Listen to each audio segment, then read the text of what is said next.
¿Cómo olvidar aquel momento hace tantos años ya? ¿Cómo olvidar tantas veces la misma pregunta? ¿Por qué estás tú en este mundo?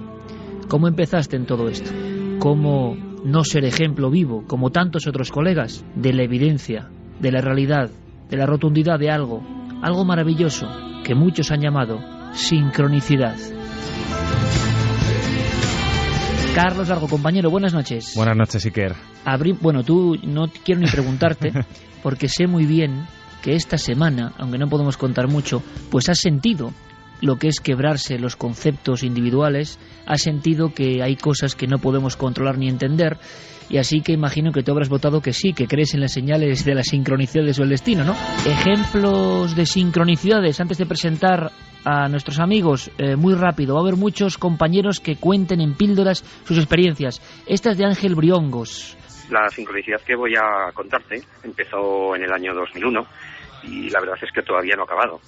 Fue una madrugada del sábado al domingo que salí con unos amigos después de haber celebrado una boda y más o menos pues sobre las 5 de la mañana nos despedíamos, ¿no?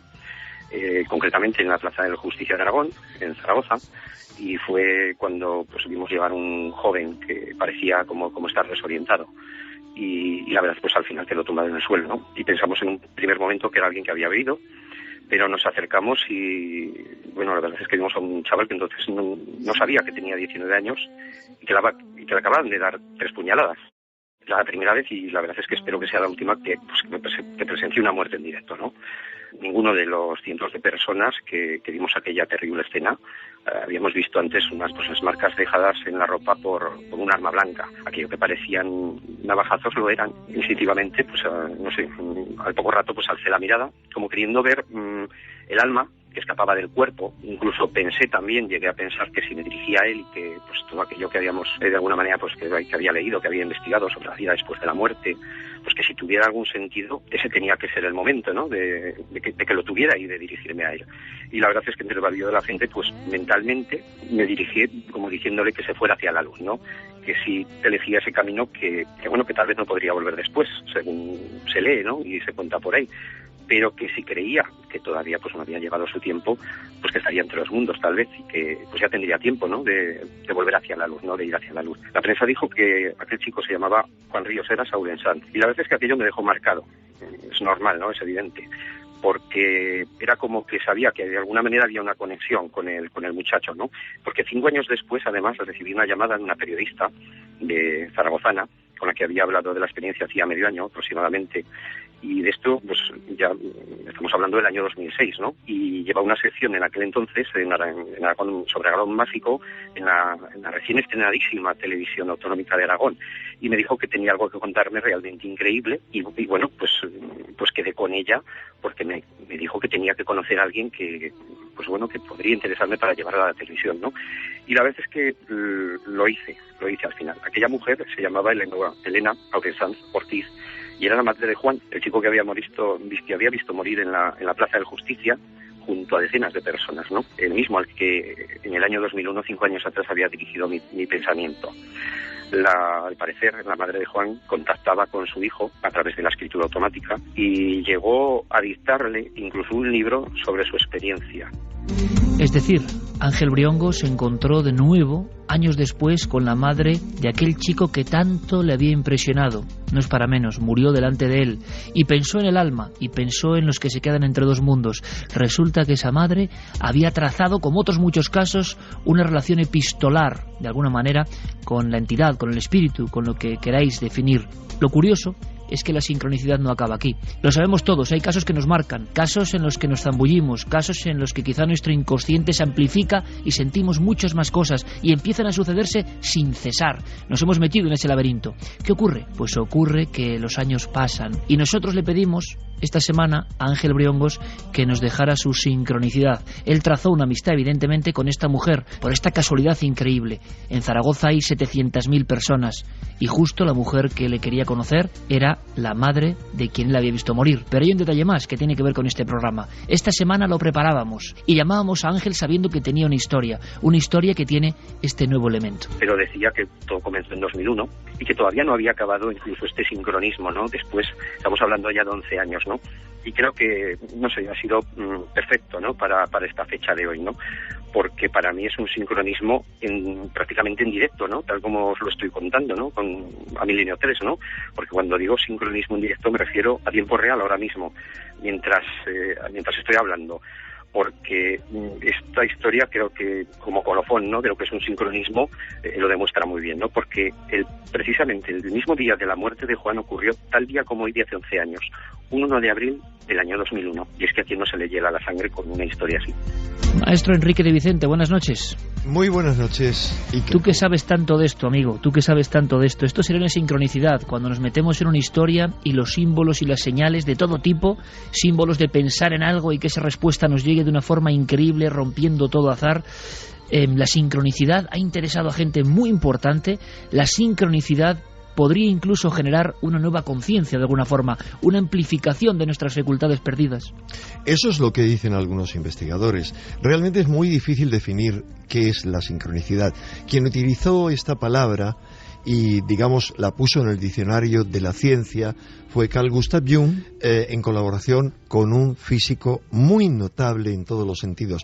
Un físico que casualmente ha cobrado una actualidad tremenda en los últimos meses, porque fue Wolfgang Pauli, premio Nobel de Física, y descubridor teórico del neutrino. Además de otras muchas cosas, era un físico al que le ocurrían todo tipo de fenómenos paranormales, desde visiones increíbles, muchos de sus descubrimientos se debieron a visiones, hasta fenómenos psicoquinéticos. Hay algo muy conocido en torno a él, que era el efecto Pauli. Todos los científicos de la época afirmaban que siempre en los experimentos en los que estaba Pauli, era un investigador teórico, porque en todos los experimentos donde estaba él presente, los aparatos fallaban. Incluso una vez otro famoso físico hizo una broma. Cuando se estropeó una máquina dijo: menos mal que no está Pauli aquí, que está en Stuttgart, porque si no le echaríamos la culpa. Y resulta que luego se enteraron que él venía camino de Stuttgart hacia otra ciudad y había hecho una parada en la estación de tren cercana a ese laboratorio. Bueno, ellos definieron la sincronicidad como cuando dos o más acontecimientos distintos coinciden, concuerdan, son paralelos, pero sobre todo definía Jung en relación a el estado interno de un sujeto. Pero vamos a decir que este fenómeno engloba multitud de otros. Para Jung era la explicación, por ejemplo, de la astrología, o de cómo funcionaba el I Ching, o incluso podía serlo de fenómenos como la psicoquinesia esta de Pauli, porque en la concepción de los dos, del gran psicoanalista y del gran físico, la sincronicidad era un fenómeno acausal, es decir, no había que pensar en que algo era la causa de que se produjera otra cosa. No había causa, funcionaba con otro tipo de física. Así que sí, efectivamente, podíamos calificar esta experiencia como una sincronicidad. Pero por lo tanto se estarán preguntando nuestros amigos, los oyentes, ¿eso quiere decir que hay un orden cósmico, un orden de las cosas que no nos han contado, que se comporta de una forma completamente diferente a la física, el racionalismo, que tiene un significado para cada uno de nosotros? La gran pregunta incluso sería, ¿podemos trazar un diálogo con todo eso?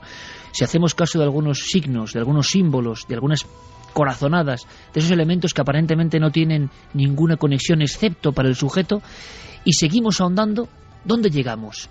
Es decir, ¿esa realidad se nos presenta solo en situaciones límite o puede ser compañera durante toda la vida? Vamos a preguntar al doctor, importantísima eminencia en el mundo de la psicología española, doctor Almendro, porque para muchos especialistas de vanguardia la sincronicidad es algo que ha ido creciendo en importancia. Es como ese tejido profundo de las cosas que no entendemos, pero que nos hablan.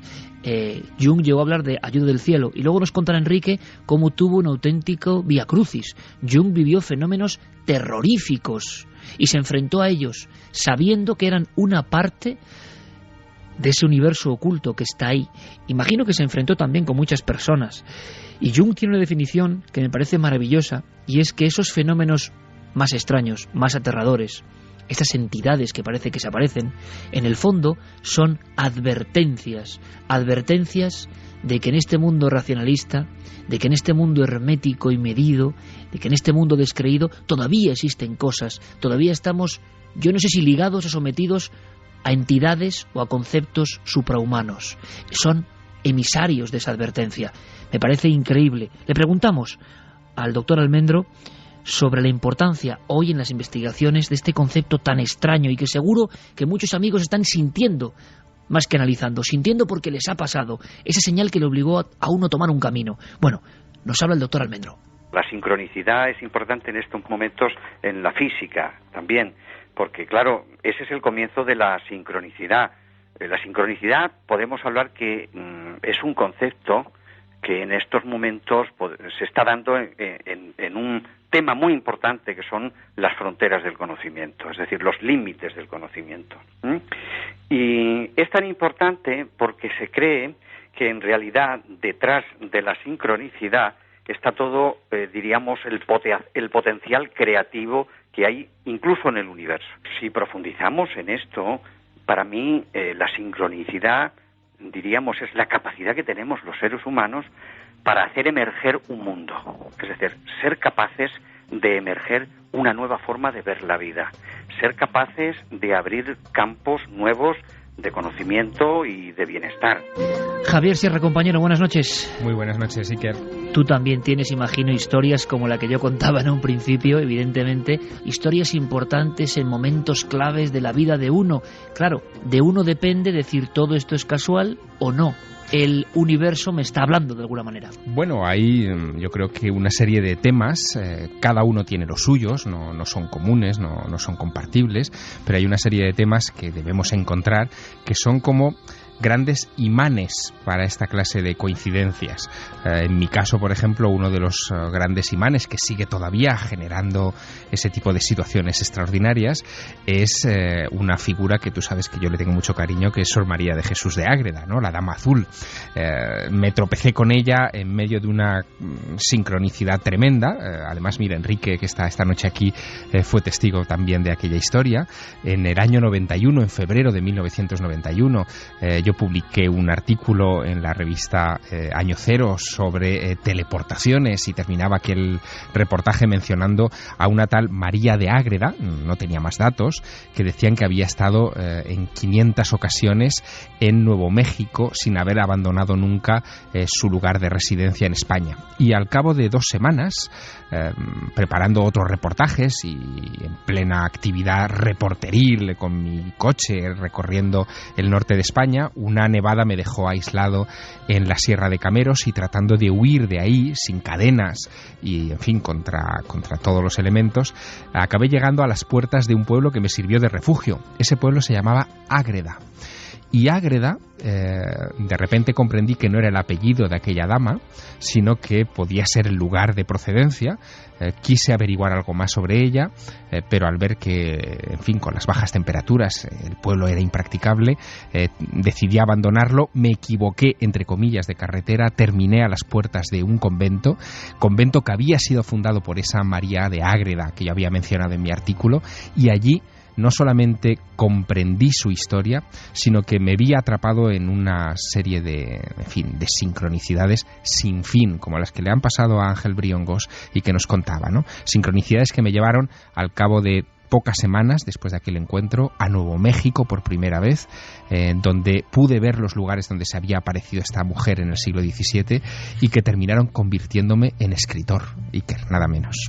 Es decir, esa mujer, esa entidad, esa figura te llamaba, te daba un nuevo plan de vida. Y esto puede parecer una locura, increíble, pero personajes de la talla de Jung, repetimos, y otros tantos, como el premio Nobel Pauli, se metieron a fondo, y cuando uno se mete parece que se abre la caja de Pandora, y que empiezan a surgir cosas. ¿Y por qué a determinadas personas le pasan cosas?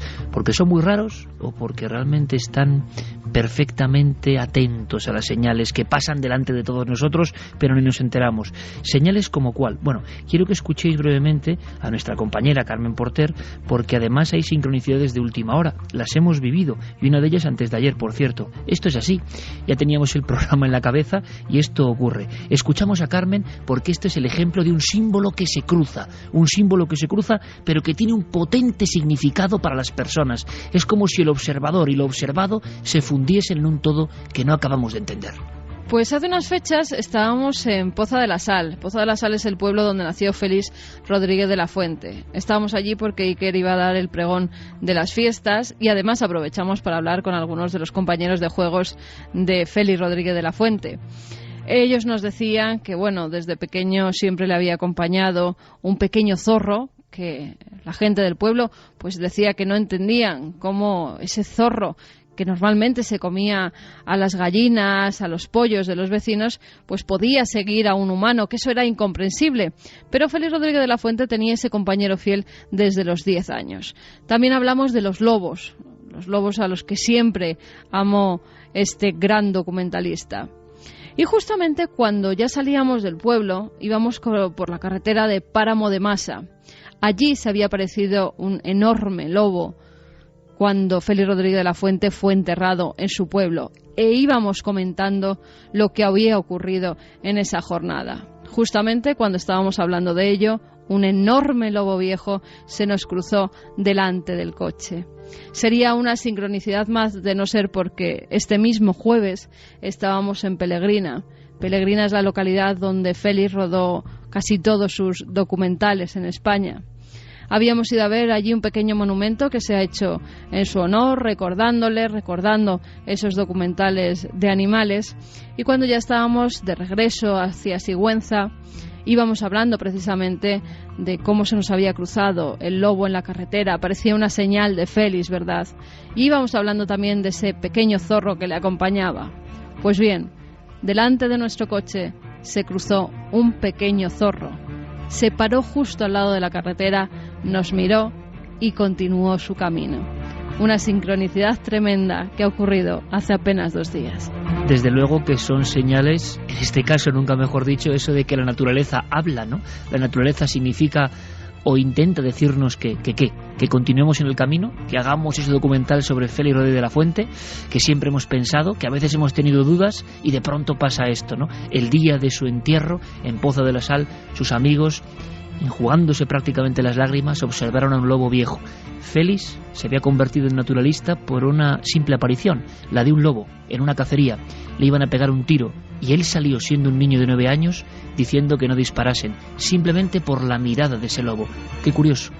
En marzo del 80, otro ejemplar, muy raro de ver, cruzó la carretera del Páramo de Masa, como una señal, como un reconocimiento, como algo que pertenece al otro orden de las cosas. Y sobre esas historias vamos a profundizar. No es fácil poner sobre el tapete lo que significa, lo que pueden ser las sincronicidades. Las hay de muchos tipos, ahora ahondaremos. Esperamos, desde luego, escuchar vuestras propias sincronicidades, pero la actualidad manda. Hacemos un brevísimo apéndice para saber qué ha pasado esta misma tarde en Barcelona. Ya tenemos diferentes noticias. Hay un sonido que quiero que escuchéis, el sonido de alguien que graba, es Silvia Galán, que se lleva una enorme sorpresa en la ciudad condal cuando, mirando hacia el cielo, observa una gran cantidad de objetos o de puntos o de destellos que parecen planear de una forma errática. Escuchamos el sonido, ocurría hace exactamente unas horas. Parecen paracaidistas, ¿no? ¿Lo ves? ¿Lo pillas móvil? No lo pilla bien. Hostia, no lo sé, pero es ¡hola! Hay un montón. Y cada vez aparecen más. Ahora sí que están bajos. ¿Ves? Sí que era eso lo que estábamos viendo. ¿Qué son? ¿Pero qué coño es eso? Son trozos de algo, te lo estoy diciendo. No, caerían rápidamente, eso está flotando en el cielo. Esto era el sonido, esta era la sensación que se tenía en tiempo real. Esto ha ocurrido hoy mismo y queremos saber algo más del misterio. Tenemos conexión directa exactamente a las 2:06 con Silvia Galán, la autora de ese vídeo. Silvia, buenas noches. Hola, buenas noches. Silvia, que os habéis llevado un buen susto, creo, ¿no? Pues sí, de hecho, bueno, yo me he llevado el susto. Mi hijo estaba encantado porque hasta se ha puesto nervioso al comentar el vídeo, pero que él cree que no eran destellos ni nada raro. Él piensa que ha sido algo diferente. La verdad es que ha sido parecían como estrellas al principio, lo que pasa es que estaban como muy quietas y como muy asimétricas todas, se han parado encima del edificio ha durado 1 hora y media o así, y luego han vuelto para atrás y han desaparecido. ¿Vivís en el centro de Barcelona o en algún sitio concreto? Sí, nosotros vivimos en Sant Badal, al lado del Camp Nou, al lado del campo del Barça. Y estábamos mirando para la montaña del Tibidabo. Venían como... Y además había justo una raya de un avión que había pasado, que lo veis en el vídeo, supongo. Y entonces los mismos aviones pasaban y se veían como muy cerca, pero como más arriba del avión, dijéramos, ¿vale? Y venían como del Tibidabo, bueno, si vinieran de Castelldefels, de la zona de Castelldefels por la parte del Tibidabo, y se iban para el mar. Pero se han quedado mucho rato encima, a la altura de nuestro edificio, dijéramos, y hay otra chica que también lo ha grabado desde las Ramblas, que se llama Maite, y tengo yo el vídeo en mi face, pero en las Ramblas se ven como caen. Sin embargo, los nuestros estaban parados. Y además era como una imagen de la Guerra de los Mundos, como si se acercaran muchas naves, era una cosa muy extraña. ¿Y qué color o qué aspecto? No, eran blancos, totalmente blancos. ¿Redondos? Sí, sí. Sí, en un primer momento te digo, parecían estrellas o trozos de algo, pero es que no se dispersaban, iban juntos. Y se ve en el vídeo que hacen como figuras geométricas. Bueno, yo de verdad que no creía en según qué cosas, pero desde hoy te puedo asegurar que, bueno, estoy nerviosa y todo, pero si ves las imágenes es muy heavy. Pues de inmediato Guillermo León, nuestro compañero, que habrá colocado esos vídeos ya en la nave del misterio, en nuestras vías de contacto. Le agradecemos un montón a Silvia su información. Queda claro que ahora todas las personas pueden ejercer de reporteros de primera clase de alguna forma, estar ahí con la noticia. Lo habéis filmado durante varios minutos, si no me equivoco. ¿Y cómo ha sido la desaparición? ¿Aquello se ha apagado? ¿Se ha ido alejando? ¿Habéis perdido la visión? Sí, ¿O simplemente se han ido alejando? Sí, mi hijo dice que además él ha estado mirando casi todo el rato, yo iba haciendo otras cosas, pero él ha visto cómo subía, él le ha dicho que ha visto cómo volvían a subir y se iban alejando, pero ya te digo, han durado de 1 hora y media, 2 horas, han estado en el cielo, ¿eh? Y pues que, ha sido tremendo. Sí, Enrique, perdón, dime. Una pregunta esencial. Comienzo de la observación, hora de comienzo aproximado. Las 5 de la tarde. 5 de la tarde. Sí. ¿Y hasta qué hora ha durado más o menos? Hasta las 7 menos 10 o así. Vale. Durante 1 hora y 50 minutos eso se ha mantenido flotando siempre con vuestra visión. Moviéndose un poquito, o sea, se movían para encima del edificio, dijéramos, se han quedado parados un rato encima del edificio, y es que han sido muchísimos. Algunos se han avistado incluso, ya te digo, en la zona de las Ramblas, porque se han desplazado y venían como si fueran manadas de aves, que en un primer momento pensábamos que eran gaviotas, pero era tan alto, y eran como manadas. Es que es increíble, y una de ellas se ha quedado todo el rato encima del edificio y ha desaparecido, ha vuelto para atrás, dijéramos para el Tibidabo, y ha desaparecido. Hablamos de cientos de puntos. De cientos de puntos que, a ver, con el móvil solo se aprecian los grandes. Es que era una imagen de verdad, como si fuera la Guerra de los Mundos, que aparecen todos los ovnis así de golpe, que aparecen en el planeta, pues lo mismo, o sea, eran muchos puntos. Vamos a hacer una cosa, abrimos contacto en directo, conectamos con Sevilla. Guillermo León, compañero, buenas noches. Sí, buenas noches, ¿qué tal? Se están recibiendo ya un montón de informaciones y un montón de pesquisas, es lo que tiene la red, en tiempo real absolutamente, sobre qué puede ser la observación. Ha recibido también fotografías de diferentes observadores. ¿Qué sabemos a este minuto exacto de la noche, Guillermo? Pues estamos recibiendo todavía información, fotografías y algún que otro vídeo más. Perdona que estaba interrumpiendo porque, conociendo lo que estaba comentando Silvia, hay una serie de fotografías que nos hacían llegar también. Y bueno, yo creía en principio que podía ser pues algún tipo de farolillo o de globo. De hecho, nos están apuntando a través de la red que esta tarde ha habido alguna suelta de globos por la zona, pero es cierto que hay una fotografía de que es bastante extraña, porque no son 1, 2 ni 100 puntos, yo diría que incluso miles, son una cantidad tremenda. Javier, Santiago, compañero, buenas noches. Estáis viendo, imagino, en las páginas de la nave del misterio, en Facebook, en Twitter, en ikerjimenez.com, los vídeos. ¿Tenéis alguna opinión, algún dato, algo que preguntar? Pues la verdad es que las imágenes son muy reveladoras Y bueno, a falta de comprobar los horarios y la naturaleza de esa suelta de globos, a mí lo primero que me ha recordado es a una aparición semejante que tuvo lugar el 3 de noviembre de 2008 sobre México, Distrito Federal. Fue filmada por las cámaras de televisión y fue relativamente prácticamente igual, calcado, ¿no? Efectivamente. Y la verdad es que tampoco en ese caso se llegó a una solución o a una explicación satisfactoria. Javier, como experto ufólogo, ¿qué opinas? Bueno, a mí me ha llamado la atención, desde luego, los vídeos y aún más los comentarios de Silvia, de nuestra oyente, y yo te diría que tendríamos que estar atentos. Hombre, el aspecto inicial por el vídeo es que pudiera tratarse efectivamente de una suelta de globos sobre la ciudad condal, pero estamos intentando ahora mismo por todos los medios tratando de determinar si ha habido algo así, algún tipo de evento publicitario, algún tipo de fiesta, algún tipo de situación que haya permitido esa situación. Ahora bien, si eso es así, si se han lanzado esos cientos o esos miles de globos, como parece que estaba viendo también Guillermo León en estos momentos, también sería cuestión de preguntar a las autoridades, porque eso sí que puede entorpecer en un momento dado incluso el tráfico aéreo. Estáis viendo, Silvia, los aviones, ¿no? Sí.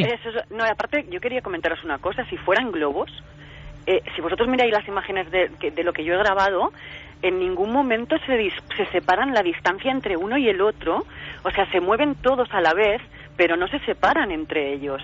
Si os fijáis en el vídeo, hay como una figura simétrica de una especie de triángulo, y se ve perfectamente que no se separan entre ellos. Los globos normalmente, cuando hay una suelta de globos, se dispersan. Lo primero que han pensado en mi familia es que eran una suelta de globos, pero es que si miráis bien las imágenes, no se separan. O sea, entre ellos se separa muy poco la distancia. Además, de verdad que nosotros lo hemos visto bastante cerca, y yo puedo decir que es más, podría ser más producto de alguna explosión o de alguna desintegración o algo que haya entrado en la capa, de verdad, porque daba más imagen de tipo ceniza o algo así en plan grande que de globos, porque se deformaban. De hecho, es curioso lo que comenta Silvia, porque hay otro oyente que nos comentaba que era como una especie de espuma, una especie de nieve, pero totalmente ceniza, sí. Exactamente, totalmente a escala gigante. Ahora mismo estoy subiendo la fotografía que comento y a ver qué nos comentan nuestros oyentes. A ver si podemos perfilar un poco más la información sobre esa aparente suelta de globos que sí se ha debido producir en algún punto de la ciudad condal, que daría cierta explicación, y sin embargo Silvia, la principal protagonista, la primera que ha logrado grabar en vídeo, nos habla de que parece algo más, no sé, como una sustancia o fragmentos de algo. No sé, la primera vez, si esto es así, que ha ocurrido en casos bastante célebres. Carlos, ¿tenemos alguna información complementaria a estas horas? Sí, estaban llegando, como decía nuestro compañero Guillermo, algunos correos, y por ejemplo Guillermo nos escribía, dice que es estudiante de física y que respecto a los globos sobre el cielo de Barcelona, creo que se trata de unos farolillos liberados a media tarde por unos conocidos bloggers en un evento público realizado en un parque cercano. Carlos también apuntaba otra posibilidad. Decía que en un conocido museo de Barcelona, junto al Tibidabo, a veces se sueltan cometas de estas japonesas con velas dentro, en la nit dels museus, que es esta misma noche. No, que no tiene nada que ver, porque yo los veo desde casa porque tengo el Tibidabo enfrente, pero no tienen nada que ver. Son farolillos encendidos. No tiene nada que ver. ¿Reflectaban el sol de alguna forma, Silvia? ¿Estos objetos? Es que eran totalmente blancos, o sea, eran como burbujas primero. Cuando se iban acercando veías que eran más deformes, que no tenían forma redonda. En un primer momento, además es que estaba tan alto y bajaban. A ver, yo creo que cuando hay suelta de globos también se van muy para arriba y a lo mejor se dispersan muchísimo. Y ya te digo, iban como muy en manadas, de verdad, o sea, si lo hubieseis visto no diríais tan seguro, o sea, no, yo te diría, pondría la mano en el fuego que globos no eran, No, Enrique, ¿puedes dar, tú que has cubierto historias de este tipo en vivo también en la radio y en la cadena SER, lo que son las sincronicidades? ¿Sabes lo que estoy pensando, maestro? Me estaba imaginando ahora mismo, pues final de los 70, principios de los 80, y casos parecidos sobre Madrid en este caso con Antonio Josales, sea lo que sea el fenómeno. Es un curioso bucle. Viendo el vídeo y viendo las imágenes, ¿tú qué opinas? Es que no he podido ver el vídeo, ese es el problema. Todavía no has podido... No sé dónde encontrarlo. No os así que preocupéis, vamos a hacer una cosa. Pero vamos a ver, hay algo que a mí me parece fundamental, y es, sea lo que fuere, yo lo vinculo con la celebración del Día de la Tierra. Es decir, hay dos opciones. O realmente es algo que a mí me ha parecido desde el principio lo más normal, que se ha lanzado para anunciar el Día de la Tierra, y aquí Carlos Largo me está poniendo el vídeo, o sea que entre tanto lo podréis ir viendo, O si no es algo natural y no encuentra explicación, yo desde luego no desecharía la explicación de que alguna de las inteligencias que se oculta tras el fenómeno OVNI haya querido remarcar con su presencia el Día de la Tierra. Esto puede sonar como un poco loco, pero ya ha ocurrido en otras ocasiones recientemente, en los últimos meses, en los últimos años, apariciones masivas, por ejemplo la de Nueva York. Ahora hay que descartar primero la explicación en la que yo he pensado desde un comienzo, y es que sea algo humano en relación al Día de la Tierra. Me hablabas de casos, sí. Hubo un caso muy famoso y muy importante aquí en Madrid, y es que empezaron a verse realmente una forma muy extraña, algo que cambiaba de forma, se veía sobre la zona de ventas. Bueno, la cuestión es que yo me puse efectivamente con Antonio José Gales a llamar de inmediato a gente, y la conclusión, ojo, fue fascinante. Militares, antiguos, digamos, militares de la aeronáutica, aseguraban que era algo que no tenía explicación. Pues la tenía. Y era que era la celebración, era el 20N, y era la celebración del 20N desde la Plaza de Toros, que habían lanzado globos atados. ¿Qué ocurre con los globos atados? Que van cambiando de forma según los agita el viento en una dirección u otra. Y alguien que lo observa desde lejos no ve los globos. Pero bueno, cuando pueda ver las imágenes te diré algo. Vamos más a hacer una cosa, Enrique. Guillermo, ¿en cuántos minutos o cuándo podrá estar ese vídeo e imágenes explicativas del fenómeno en nuestras redes? Pues la fotografía ya está en la red. Un poco de paciencia porque también nos está jugando un poco los hados de las redes esta noche, no sé qué es lo que pasa, y ya por lo menos la fotografía sí la tenemos ¿Pero en qué parte de la red? En Twitter está online y en Facebook también. Bueno, vamos a hacer una cosa. A lo largo del programa, si hay más información, ir buscando en esas vías de contacto las fotos y dentro de nada los vídeos. Y le queremos agradecer muchísimo a Silvia, no solo, bueno, que haya capturado el fenómeno, sea lo que sea, vamos a intentar llegar a una solución, sino, bueno, lo bien que nos lo ha contado y que ha estado muy atenta. Eso es lo principal, estar atento a las señales, nunca mejor dicho. Silvia, muchísimas gracias. Gracias a vosotros. Que te quería recalcar una cosita que me acaba de decir mi hijo. Dice que se veían como muchas estrellas, miles de estrellas. O sea que es lo que me ha dicho él que te diga. Perfecto, pues recogemos el apunte. Muchas gracias. A vosotros. Buenas noches.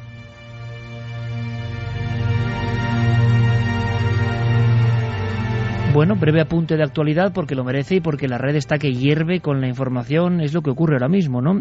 Un acontecimiento es registrado desde diferentes perspectivas, cámaras, fotógrafos,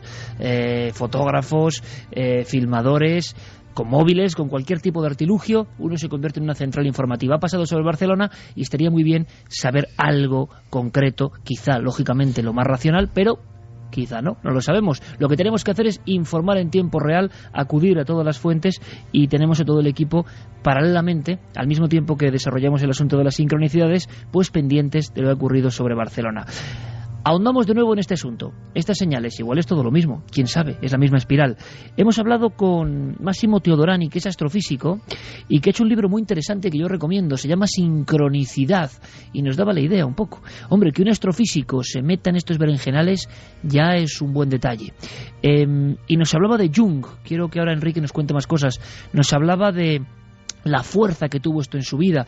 Carl Gustav Jung, uno de los pensadores más importantes de la historia, que se enfrenta a su maestro Freud y que cree que hay algo más, mucho más, y que llega a tener auténticas experiencias aterradoras y las vive como un auténtico guerrero también, se enfrenta a ellas buscando el conocimiento.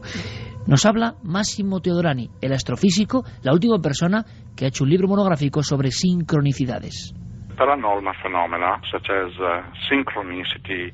Los fenómenos paranormales, como la sincronicidad y la telepatía, existen. Jung descubrió que hay una extraña forma de comunicación en los momentos en los que tenemos que tomar decisiones importantes. Según él, este tipo de sucesos no son provocados por la mente, sino por el inconsciente. En ocasiones, algo parece sugerirnos aquello que debemos elegir, y la forma en la que se presenta es con algo que ocurre de forma espontánea a nuestro alrededor. Por ejemplo, me pregunto si tengo que creer a la persona a la que acabo de conocer o no, y de repente veo un zorro. Pues eso le indica a mi pensamiento que tengo que tener cuidado, porque esa persona es muy astuta. Las respuestas, como vemos, son siempre simbólicas y llenas de significado. Always is symbolic, very full of meaning. No deja de ser curioso, el zorro que aparece en la historia de Jung también, con una paciente que está explicando cómo un zorro espectral, un zorro fantasmagórico, se aparece en sus sueños. Los sueños como principal factoría de señales, porque tampoco sabemos muy bien qué son los sueños. Hay diferentes interpretaciones. Esta paciente de Jung, que le abre el camino del estudio de la sincronicidad, le habla de un zorro que una y otra vez le aparece. Y cuando está con ella, en la campiña próxima a su lugar de trabajo, Jung comprueba cómo un zorro se les cruza en el camino, cosa que debe ser un símbolo de lo más habitual, un arquetipo que debe decirnos algo, sin duda alguna. Por cierto, que es muy conocida una anécdota o una sincronicidad, y todos la vais a tener muy clara, Santi, la del escarabajo, ¿verdad? La del escarabajo creo que es como la gran viñeta del mundo de las sincronicidades, que demuestra cómo Jung de repente, ¡pum!, le pasa algo y cambia su vida a raíz de un pequeño acontecimiento. Pues sí, de hecho, la historia de Jung y el escarabajo de oro la comenta precisamente en su libro La dinámica de lo inconsciente, la sincronicidad como principio de conexiones acausales, el libro que precisamente le dedica a este fenómeno. Y en él cuenta cómo una de sus pacientes, en un momento muy decisivo de su tratamiento, en un momento que, como acabamos de escuchar, ella tenía que tomar una decisión importante y sobre todo tener fe en la terapia que le estaba administrando, pues una paciente le relataba un sueño en el que le regalaban un escarabajo de oro, un animal que es mítico en la iconografía, por ejemplo, egipcia. Pero mientras ella le contaba el sueño, Jung, que la estaba escuchando sentado a sus espaldas con la ventana cerrada fuera de su vista, oyó detrás de él mismo, detrás de sí, un ruido como de algo que iba dando pequeños golpecitos en la ventana. Se dio media vuelta y allí fuera había un insecto volador que se estrellaba repetidas veces con una obcecación y una insistencia destacable contra el cristal de la ventana. Lo abrió, lo cazó al vuelo con una mano y era un pequeño escarabajo dorado, o al menos lo más dorado que puede aparecer en Europa, la Cetonia aurata, que precisamente le debe su nombre científico a esa tonalidad dorada que tiene. Pues bien, ese animal, al contrario que otros insectos, elude la presencia del ser humano, no le gusta, no se siente atraída ni mucho menos por las luces de las ventanas, y en aquel momento pues era un comportamiento absolutamente poco habitual. Se lo mostró a la paciente y ésta quedó muy impresionada. Lo realmente increíble es que para ella aquel fue el momento crítico de su terapia, el momento en el que empezó a tener fe en lo que su terapeuta, el doctor Jung, le estaba recomendando en esos momentos, y lo que marcó el comienzo de una rapidísima mejoría y de una superación absoluta de todos sus traumas. Quiere decir, Enrique, por lo tanto, en este caso de Jung, y aparte ahora hablaremos de lo que él sufrió incluso por saber algo más de todo esto como un valiente, quiere decir que en el momento límite, en la situación importante, en el momento de toma de decisión, en la, vamos a decir, escena clave, uno recibe estas señales y depende de uno observar la naturaleza, observar las señales del destino. En esos momentos de mayor fragilidad o mayor conexión con lo otro, parece que es cuando aparecen estas señales. En esas y en otras circunstancias claves, otras circunstancias psíquicas claves. Te puedo poner 3 ejemplos vividos por mi mujer, que es psicoterapeuta y es muy junguiana, relacionados con escarabajos, si te parece bien, para ejemplificarte eso. Perfecto. En el 21 de marzo del 97, de repente ve, en 21 de marzo, que no es una época todavía muy frecuente para escarabajos, y nosotros vivimos en el campo, que revolotea un escarabajo verde alrededor de su cabeza. Y de repente ella cae en cuenta, ella, como conoce muy bien esta historia de Jung, lo asocia con su gatita, que la había acompañado durante toda su vida, 20 años, sube de inmediato las escaleras y ve que la gata está teniendo un ataque cerebral. consecuencia de lo cual al día siguiente la tuvo que sacrificar. Para ella era muy, muy importante, era alguien de su familia. Ahora, unos años después, el 4 de enero del 2001, que no hay escarabajos en enero y que las ventanas están cerradas, estamos en la cama durmiendo, ella está a punto de dormirse, oye un ruido y de repente enciende la luz y ve otro escarabajo verde. Dice, horror, alguien se va a morir.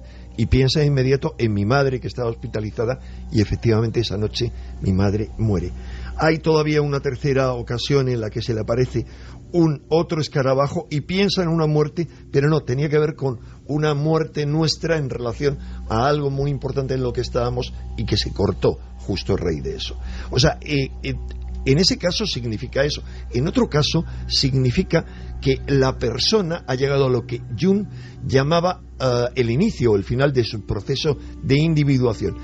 Por decirlo de forma muy simple y muy burda, de su realización como persona. O sea, a un punto clave, pero puede ser ese u otro. Hay muchas preguntas, Iker, que veo que está haciendo la gente en la nave del misterio en relación, tanto algunas dirigidas a mí como otras al programa, en relación al número 11.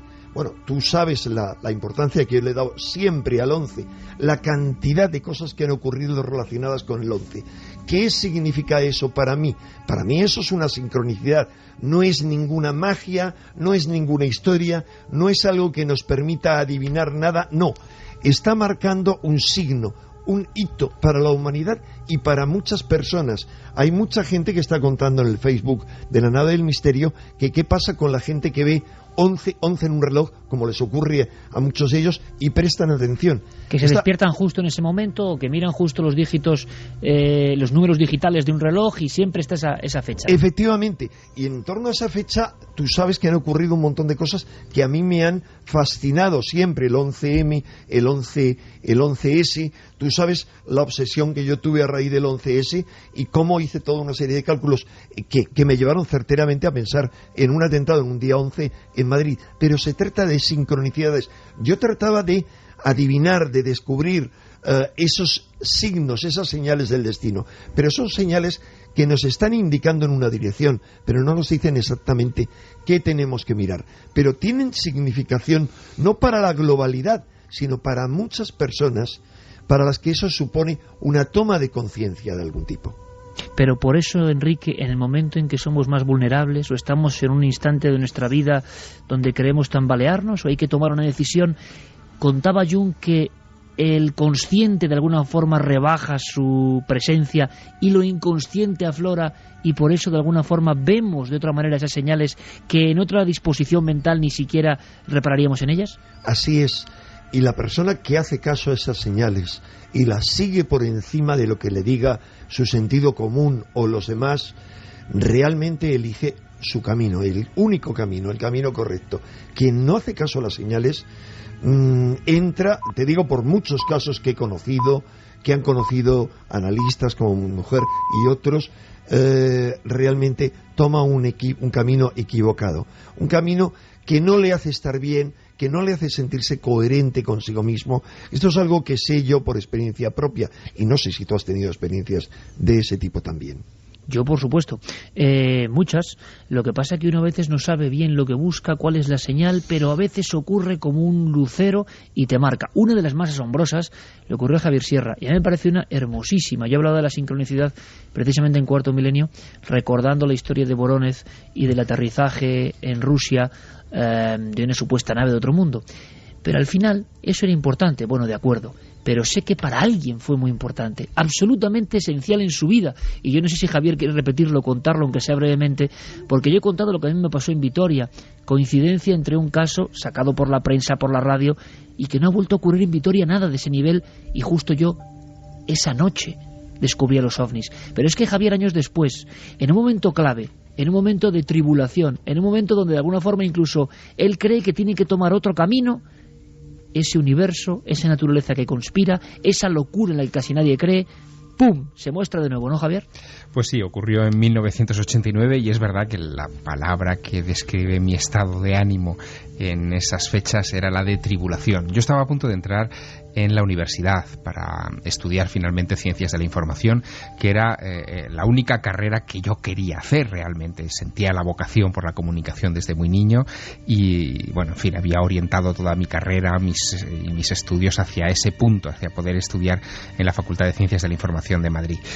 Y cuando llegó el momento, yo me instalé en un colegio mayor, en el Colegio Mayor Chaminade, en la ciudad universitaria de Madrid, y empecé mis clases en la facultad en unas circunstancias muy peculiares. Yo envié una carta, entonces no había internet, no había redes sociales, no había ninguno de estos elementos que ahora tenemos. Envié una carta fotocopiada, una circular, a todos mis amigos del tema OVNI, porque en ese momento yo estaba muy vinculado a la investigación OVNI, advirtiéndoles de que iba a empezar mis estudios universitarios y que, por favor, si tenían alguna información o algún detalle importante sobre esta materia, pues que me lo enviaran a casa de mis padres, en Castellón, en el Levante, y que en fin, dejaba los ovnis un poco para las vacaciones, ¿no? Cuando ya había mandado esa carta y la habían recibido todos estos amigos, creo que incluso a Enrique también le debía avisar de este asunto, ocurre algo. Ocurre en octubre de 1989, justo al principio del curso. De repente, la primera mañana de clase, yo voy a la facultad, atiendo a las primeras explicaciones, los planes de estudio, y regreso a mi colegio mayor donde no me conoce nadie. Entro por la puerta del colegio mayor a mediodía para almorzar y un compañero que tampoco yo conocía se me aproxima con los ojos desencajados diciéndome: por favor, vete a la sala de televisión, mira el telediario, los extraterrestres están aterrizando en Rusia.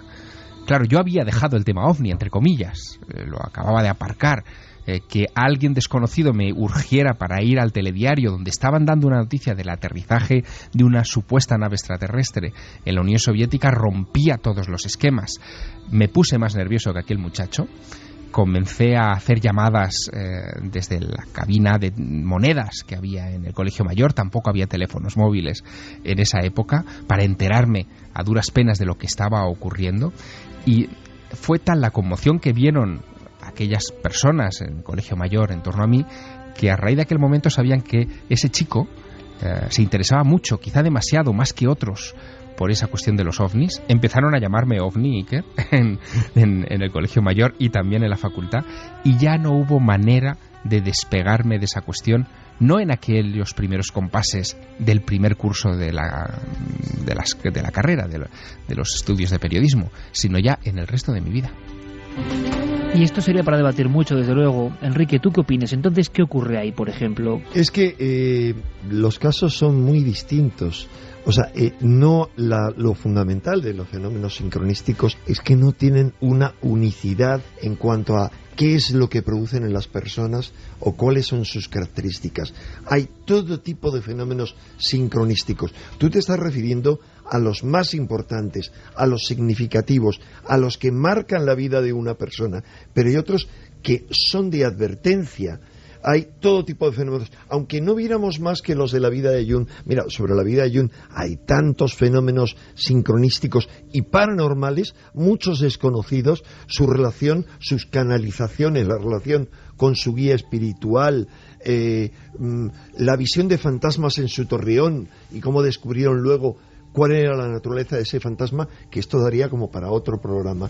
Pero Jung describe tal cantidad de fenómenos que tienen tal variedad que él le presta especial atención a aquellos que tienen algo que ver con sus pacientes, con la terapia. Pero en ocasiones esos fenómenos sincronísticos no se refieren a los pacientes. Si quieres te cuento algo muy interesante que le ocurrió a otro terapeuta que era el antiguo presidente de la Sociedad de Psicología Analítica, es decir, de psicoanálisis de Francia, de París. Él, de repente un día, hay un paciente que llega y le cuenta un sueño. Bien, un segundo paciente le cuenta el mismo sueño. Un tercer paciente le cuenta el mismo tipo de sueño que ha tenido esa noche. Y de repente le dice, algo raro ocurre aquí. Mira a esos tres pacientes, cuándo han comenzado, cuándo ha sido su última terapia, y comprueba que la última terapia ha tenido lugar el mismo día para los tres, ve sus anotaciones de ese día y comprueba que ese día él estaba atormentado por un problema personal muy grave y comprende que los sueños son una respuesta a su problema. Cuando llega un nuevo paciente y le dice, le voy a contar un sueño, y él le dice, espérese, ¿el sueño tiene que ver con esto? Y dice, sí. Ahí comprende que en esos 4 sueños le están dando una respuesta para él. Es decir, en ocasiones el psicoterapeuta, el psicoanalista, tiene un sueño que tiene que ver, es una solución para un problema de su paciente. En este caso, al contrario. Pero ¿qué ocurre, Iker? Hay otro tipo de sincronicidades para que veáis la variedad tan enorme. ¿Qué ocurre con las sincronicidades masivas? No hablo ya de qué ocurre con tantos 11 que atormentan a la humanidad, 11S, 11M, el 11 de marzo del año pasado con el terremoto de Japón, sino de repente, ¿qué ocurriría? ¿Qué diría un psicoanalista si alguien soñase con que empiezan a caer peces muertos del cielo, con que empiezan aves, con que empiezan a morir peces, con que empiezan a morir animales de forma masiva? Sacaría una interpretación, diría, esto tiene que ver con un proceso que está viviendo la humanidad. O sea, hay sincronicidades individuales y hay otras colectivas. Hay otras, por el contrario, que tienen que ver con todo un pueblo, que marcan a un pueblo. Por ejemplo, se ha hablado de las coincidencias entre Lincoln y Kennedy, y se han dado una lista que algunas de ellas son falsas. Pero resulta que yo me he puesto a estudiarlo y he encontrado un centenar mínimo de coincidencias entre las vidas de ellos y de la gente que les rodeó, fascinantes, que sobre todo marcan algo claro, y marcan lo que es el destino de América, con las 2 vías que ofrece América, las 2 caras de América. La cara que representaban Lincoln y Kennedy, que era la cara de la América democrática y que tendía hacia la libertad y hacia la paz, y la cara que marcaban no solo quienes conspiraron contra ellos, sino probablemente sus 2 sucesores, los 2 Johnsons del sur, y probablemente implicados en la conspiración. Y bueno, estudiando esas coincidencias, descubrí una historia fascinante que recorría la historia de Estados Unidos durante 2 siglos casi y llega hasta nuestros días. Una historia que tiene que ver con el significado de lo que es América, las 2 caras de América. Santi, precisamente en la historia la sincronicidad ha sido importante. Es más, este astrofísico, Teodorani, aseguraba que el fenómeno de la sincronicidad, de las señales del destino, como queramos llamarlo, ha acompañado al ser humano a lo largo de todo este tiempo, toda la cronología humana, como un vínculo con lo que sería la matriz espiritual, un vínculo que ya se ha olvidado. En la antigüedad no se olvidaba, y esto que hoy nos parece, o que relegamos al aspecto de casualidad, de coincidencia, de puro azar, tenía una importancia. Claro, porque es que considerar el mundo en términos de patrones de interconexiones, de sucesos individuales, a lo mejor ahora, lo que está comentando Enrique o lo que estamos hablando aquí, nos puede parecer muy raro. Pero a los habitantes de la Edad Media o a los de la China antigua les parecería lo más natural del mundo. Fíjate que cuando nosotros vemos que, por ejemplo, las coronaciones de reyes, los inicios de guerras o de epidemias, el nacimiento de hombres famosos, siempre iba acompañado en el mundo antiguo de variados presagios naturales, de apariciones de luces en el cielo, de nacimientos de animales deformes en caso de grandes desgracias, etcétera, etcétera. No es que, digámoslo así, fueran pobres supersticiosos que estaban dando interpretaciones erróneas y que casualmente coincidían con ese tipo de sucesos, sino que tenían una visión del mundo que comprendía las afinidades entre cosas y comprensiones aparentemente distintas, y que básicamente sabían leer de alguna forma esas sincronicidades mucho mejor que nosotros. Consideraban que la naturaleza es un solo organismo gigantesco en el que cada persona tiene su propio lugar, y que se sentían ellos pues parte de esa armonía del universo, y de hecho era la única forma que ellos entendían como la clave para obtener un verdadero conocimiento. Ellos estaban muy atentos a las señales porque en el fondo esto que estamos tratando nosotros como un fenómeno, para ellos la sincronicidad formaba parte de su cotidianidad. Claro, era el fluir de la vida, ¿no? Cuentan que Pitágoras hablaba de la afinidad entre todas las cosas, Plotino, Heráclito o Hipócrates, el padre de la medicina, consideraban que no estábamos separados del resto de cosas. Algo que, por cierto, la física cuántica demuestra una y otra vez, que todo está vinculado, hay una ligazón impresionante, pero en los últimos 300 años el ser humano se ha afanado, casi recogiendo o recortando las fronteras de una manera drástica, en separarnos de la matriz de las cosas. Y Jung hablaba de ese puente entre la materia y el espíritu, de recuperarlo, porque era incomprensible que todo ese conocimiento se quedase fuera. Ocurre una cosa en el ámbito, por ejemplo, de la investigación, cuando estamos sobre el terreno, y esto sé que le puede interesar a mucha gente, porque ha leído muchas aventuras, por ejemplo, de JJ Benítez, que tuvo un término muy interesante, me parece muy interesante, y me gustaría que nuestros amigos debatieran sobre él, que es el de nave nodriza, que yo creo que es muy sonoro, ¿no? Es muy arquetípico también. Yo recuerdo que Fernando Jiménez del Oso, ni más ni menos, hace 7 años que nos dejó, yo recuerdo que mi primer libro dejó escrita una frase que a mí me impresionó mucho, se me quedó marcado de una forma especial. La sincronicidad, la señal, el destino, la nave nodriza, lo que queréis llamarles, eso que te empuja hacia la pista cuando es correcta, o cuando tú vas en un sentido correcto, cuando tú tienes el alma en posición correcta, y sin embargo te aleja de la pista cuando te va a llevar a la barranca, ¿no?, de las cosas, cuando te va a hacer despeñarte, cuando no va a ningún sitio con provecho y con positividad, y te aparta de ese camino. Los investigadores, pero todos, tendríamos para muchísimos libros solo con anécdotas. Por ejemplo, una cosa que es muy extraña es cómo los dados del azar se conjuntan para que casos antiquísimos, casos sepultados, casos olvidados, aparezcan incluso en el instante en que ya habíamos arrojado la toalla. Pero habíamos llegado hasta ese pueblo, hasta esa carretera, hasta ese camino con mucha fe, con fe en lo que hacíamos, con fe de fantasía casi de niño, creyendo que era importante contar eso para nuestra revista, para nuestra radio, para donde sea.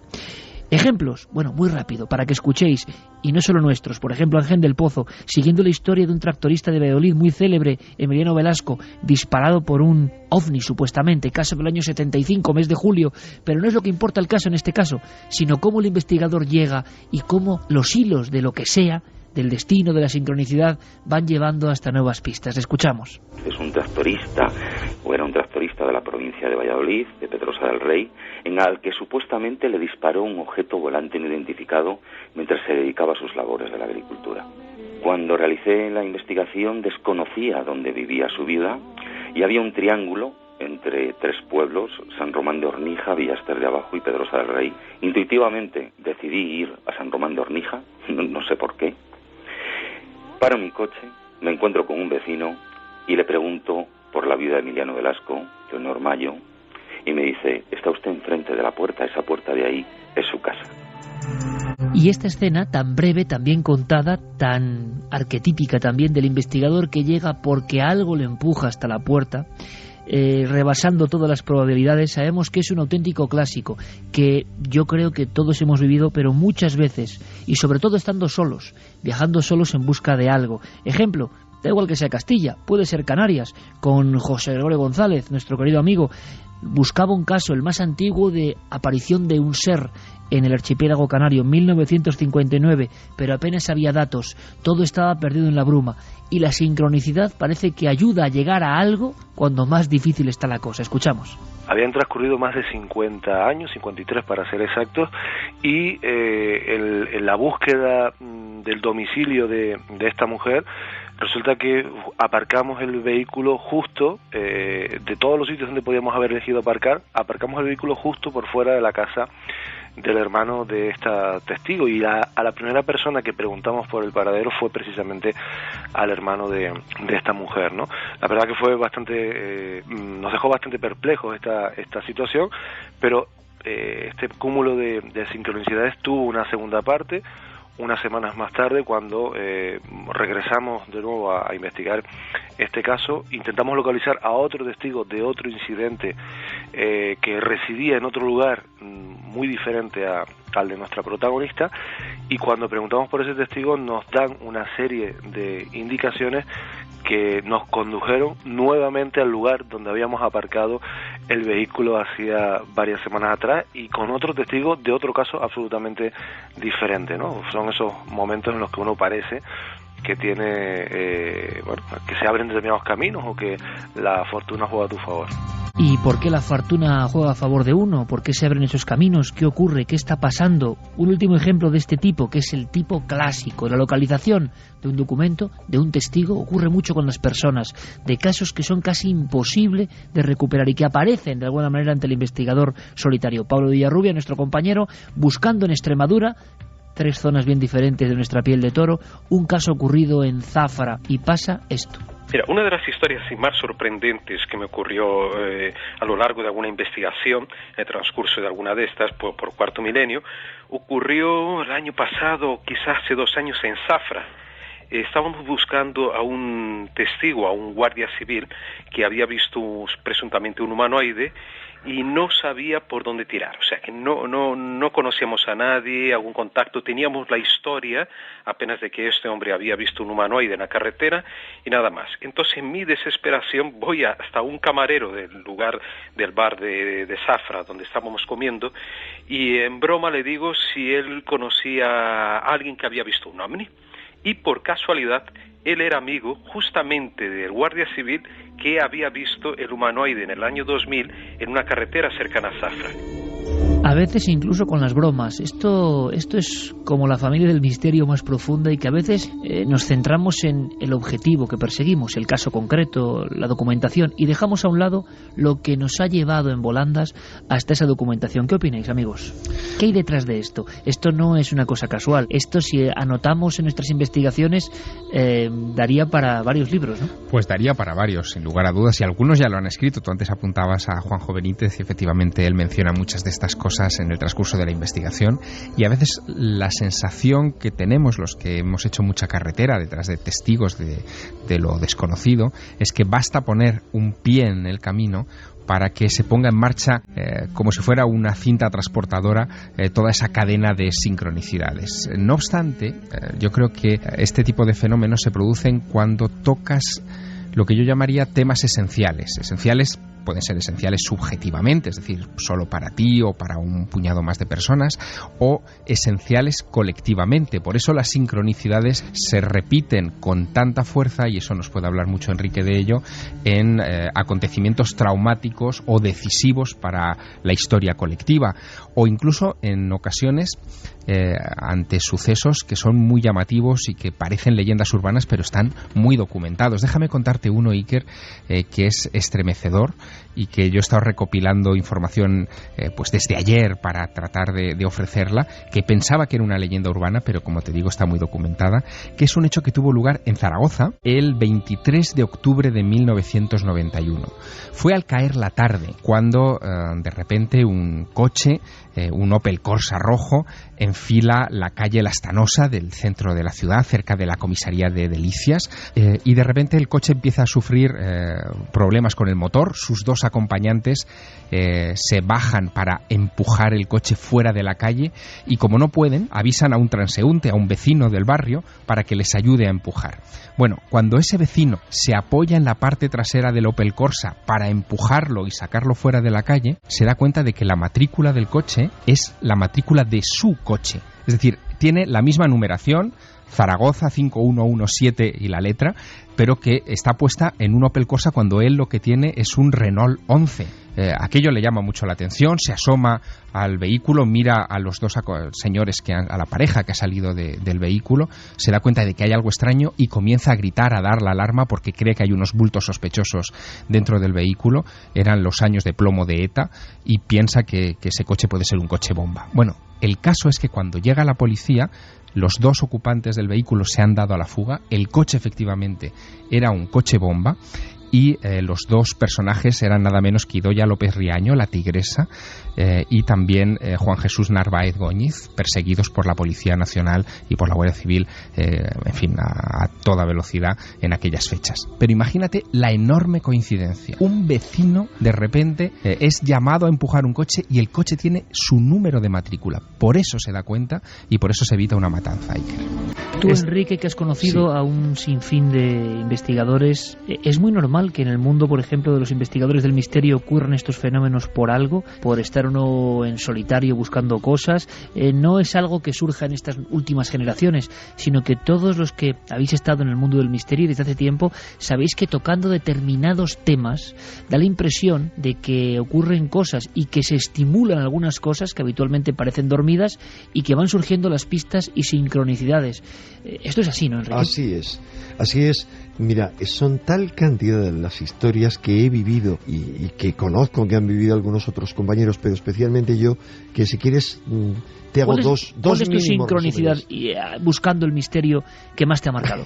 Bueno, no caería yo ahora en cuenta de una sincronicidad que me haya marcado de forma esencial, porque como tú, Iker, y como Javier, yo empecé, pues no a los 11, a los 12 años fue cuando quedé cautivado por el mundo del misterio, y justo este año voy a cumplir 50 años de pasión por el misterio.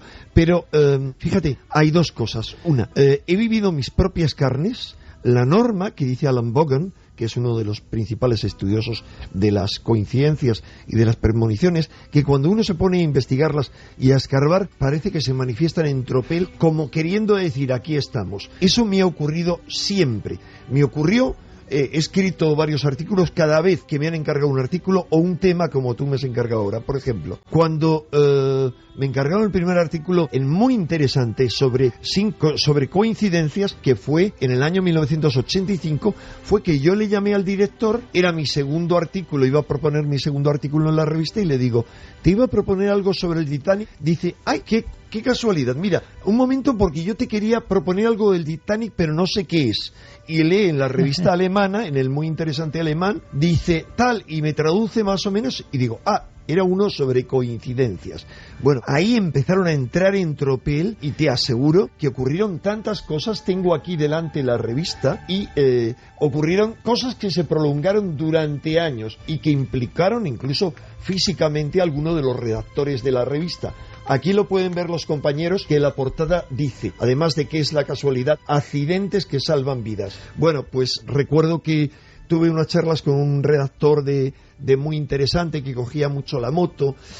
En fin, no sé, un día me dio por advertirle, comentarle y tal. La cuestión es que finalmente este hombre genial murió de la forma más tonta. Él conducía muy seguro, siempre por Madrid, pero hubo un conductor que abrió la puerta del coche indebidamente, él se golpeó, salió volando y fue atropellado por otro coche.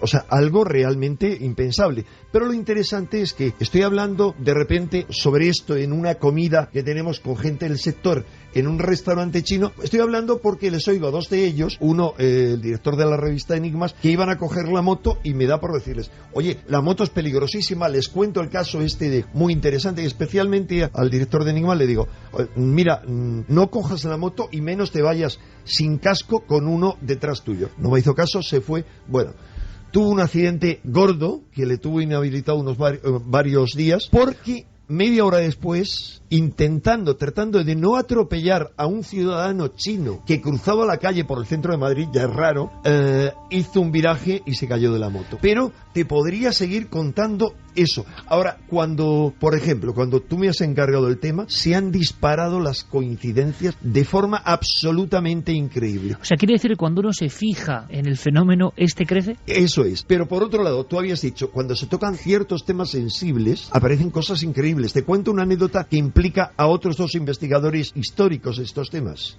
Claro. Fue la primera vez que yo subí a un sitio que tú conoces bien y que te apasiona, que es Garabandal. Uh-huh. Bueno, la primera vez que voy a Garabandal me llevan Julio Arcas Gilardi, que era el primer ufólogo de Cantabria, del CIOBE. Yo iba a dar conferencias para el CIOBE desde los primeros de los años 70, y creo que venía con nosotros Nacho Cabria, que es un antropólogo que estudia también el fenómeno ovni.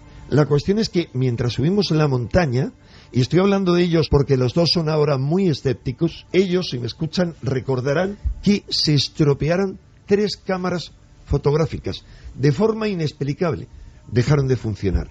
Pero bien, subimos a lo alto de la montaña y ¿qué nos encontramos allí? Nos encontramos con 3 personas. 2 de ellas son alguien que había vivido en Garabandal y su pareja.